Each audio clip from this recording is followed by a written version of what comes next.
తెలుగు రాష్ట్రాల్లో చర్చనీయాంశంగా మారిన అంశాల్లో బండి భగీరథ్ కేసు కూడా ఒకటి. కేంద్ర మంత్రి బండి సంజయ్ కుమారుడు బండి భగీరథ్ పై నమోదైన పోక్సో కేసు రాజకీయంగానే కాదు, సామాజికంగా కూడా పెద్ద చర్చకు దారితీసింది.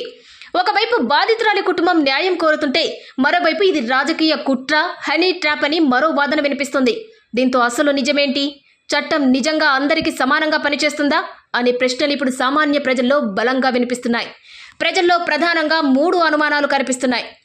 మొదటిది, కేసు నమోదైన వెంటనే సాధారణ వ్యక్తి అయితే పోలీసులు ఇదే విధంగా వ్యవహరించేవారా? రెండోది, రాజకీయ ప్రభావం వల్ల విచారణ నెమ్మదిగా జరుగుతోందా?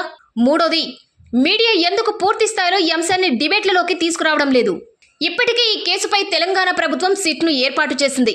పోలీసులు టెక్నికల్ ఆధారాలు, కాల్ డేటా, స్టేట్మెంట్లు సేకరిస్తున్నామని చెబుతున్నారు.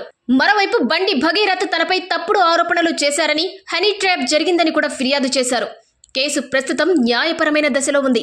అయితే ఈ కేసులో ప్రజలు గమనిస్తున్న అసలు విషయం రాజకీయ పార్టీల వైఖరి. సాధారణంగా ఇలాంటి కేసుల్లో అధికార ప్రతిపక్షాలు ఒకరిపై ఒకరు తీవ్ర విమర్శలు చేసుకుంటాయి.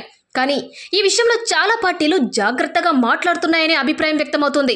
కొంతమంది రాజకీయ విశ్లేషకుల అభిప్రాయం ప్రకారం ఈ కేసు నేరుగా కేంద్ర రాజకీయాలతో ముడిపడడం వల్ల చాలా మంది నేతలు అతి వ్యాఖ్యలు చేయడానికి వెనుకాడుతున్నారని అంటున్నారు.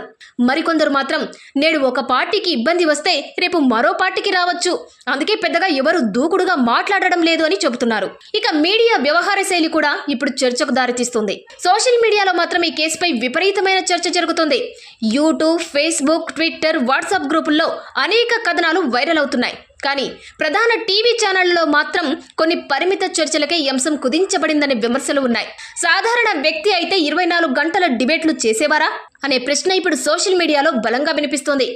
అదే సమయంలో కేసు కోర్టులో ఉన్నప్పుడు మీడియా ట్రయల్ చేయకూడదు అని మరో వర్గం చెబుతుంది. ఇక్కడ మరో ముఖ్యమైన అంశం, చట్టం ముందు అందరూ సమానమేనా అనే చర్చ. తెలుగు రాష్ట్రాల్లో గతంలో కూడా పలు సంచలన కేసుల్లో ఇదే ప్రశ్న లేవనెత్తబడింది. ప్రభావశీలులపై కేసులు నమోదైతే విచారణ వేగం, అరెస్టులు, మీడియా దృష్టి ఇవన్నీ సాధారణ ప్రజల కేసులతో పోలిస్తే వేరుగా ఉంటాయనే భావన కొంతమందిలో ఉంది. అయితే మరోవైపు కేవలం ఆరోపణల ఆధారంగా ఎవరికైనా శిక్ష విధించలేం.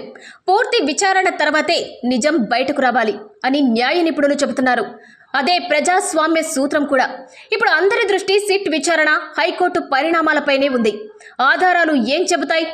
ఎవరిపై ఆరోపణలు నిజమవుతాయి, లేక ఇది నిజంగానే రాజకీయ కోణం ఉన్న వ్యవహారమా అన్నది రాబోయే రోజుల్లో స్పష్టమవుతుంది. కానీ ఒక విషయం మాత్రం స్పష్టంగా కనిపిస్తుంది.